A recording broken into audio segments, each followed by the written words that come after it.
problem I've been seeing a lot is like, or especially something that I personally experienced, it's like, okay, we have a goal we want to reach or a habit we want to change.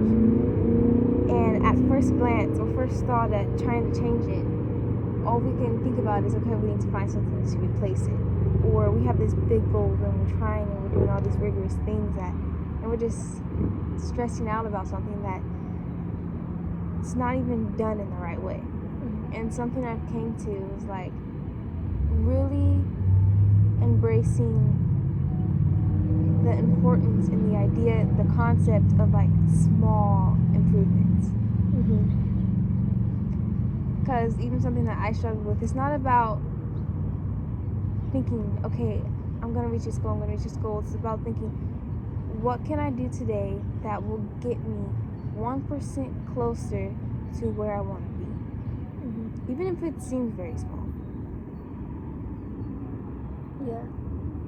I feel like a lot of us, we want to build habits and we're trying to build habits, but it's like really hard to build a habit just because we're not doing it the right way. And I think you were saying something the other day about building habits, or like something that you were... I'm always saying something. Okay. Okay, then I'll just continue talking. Well, what me and my sister and I were talking about the other day was, no tennis balls. Hold on to it. Well, we were talking about the other day, we were talking about habits, and we were trying to figure out, like, why is it so hard to build a habit? Like, you know, just, you have something, like, you really want to build that habit too, and then you start thinking, like, dang, do I not really want to do this? And you're like, no, I do. But it's still really hard to build a habit. And then when I was talking with my mom the other day, and it was like, you know, and just with our mastermind group and stuff, I came to realize that the reason why it's so hard to build a habit is because we're going about it the wrong way. And if you think about it, it's easier to build bad habits than good habits, because basically you're going about a bad habit the right way. If you get what I mean. What I'm trying to say is, like, if like, for an extreme example, if you're like, okay, you're like, maybe you go out somewhere and your friends are smoking, you're like, okay, if you're at a party, whatever, you're like, okay, I'll just take this one smoke. It's just this one smoke this one time.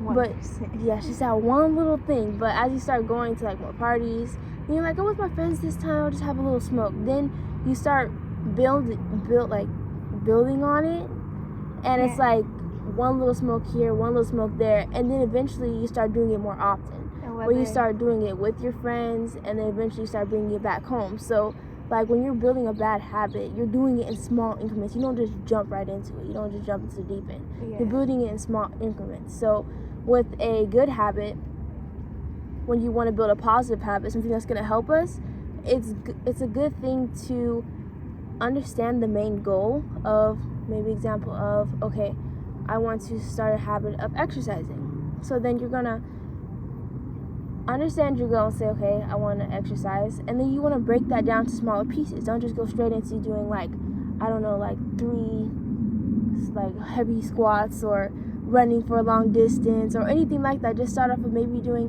20 sit-ups per day, and you're building that habit of actually getting yourself up and going to go exercise. Because whether you believe it or not, the principles of things stay the same, whether it's for a good habit or for a bad habit. The principle of habits, the principle of habits remain the same. And it's all about 1% growth towards that area.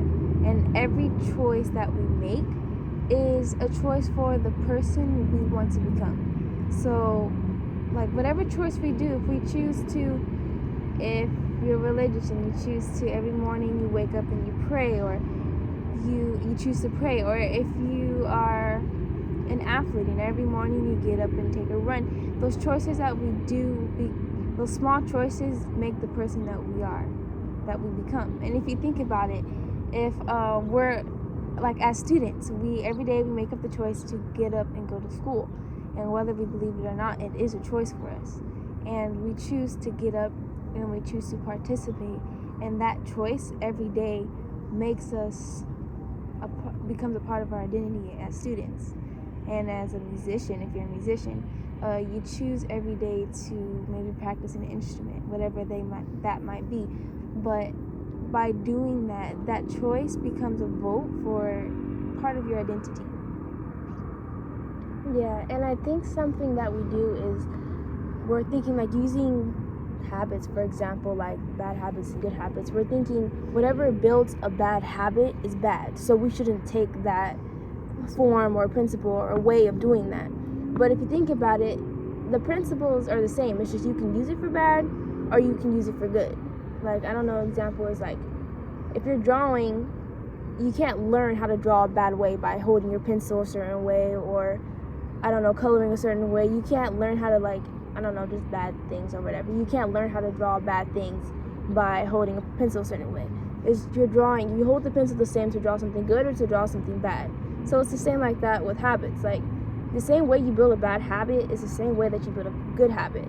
So if we're taking the technique of building a bad habit, of like taking it in little pieces at a time to reach a bigger goal, then it would help us to build our good habits, our positive habits, and it won't be so overwhelming also. I think it's like when we're trying to build a good habit, going back to exercising, you can be like, okay, we want to exercise, we want to be fit, we want to have this body or have this muscle mass or tone or whatever, and then it becomes overwhelming. We're like, dang, like that, it takes a long time, because you can't just wake up one day and you have muscle. You have to actually work on it. You have to get up and actually go exercise. So then subconsciously, whether you think it or not, it gets too overwhelming for us, and it's just too much. So if you take that, and like I said before, you're breaking it down into something that's more manageable, then it makes it more easier for us to go about that, and it helps us to want to go and go about that good habit. Yeah. And if you just like take some time to look around, almost everything that we see, like look at pine trees, like they grow very small, like they grow small, like millimeters every day. But eventually the pine trees over, like some are over 50 feet tall, some are 9 feet tall, but just that small growth makes them bigger and bigger and bigger. Or even us, like we start from tiny like little eggs to the height that you are now. And like you don't wake up from being like 3 feet to like 5 feet. No, like every day your body and your bones are expanding and it's growing, but very small, very little. And eventually then you notice, like if you take a step back and then you notice, okay, by doing that you do grow, and growth does compound. It's just you gotta be patient and you gotta focus on small growth and not so much on where you want to be. Because if you're focusing on that system, if you're focusing on, okay, how am I going to reach this, and you're actually focusing on, okay, I'm going to do one small thing today to reach whatever my goal is, then you will reach that goal. But if you have a goal and no system, then you pretty much will fail. But if you have a system and you hide the goal, as long as you're making progress in that way, you can reach your goal. And you will reach your goal. And emphasizing on what she said about understanding and being patient with yourself with the small progress, that's something very important, because when you do break down your main goal into like smaller tasks, then sometimes it feels like if you're just doing 20 sit-ups, going back to exercise example, if you're just doing 20 sit-ups a day, you're going to be like, I'm not going to get the body I want, or I'm not going to be as fit as I want just doing 20 sit-ups.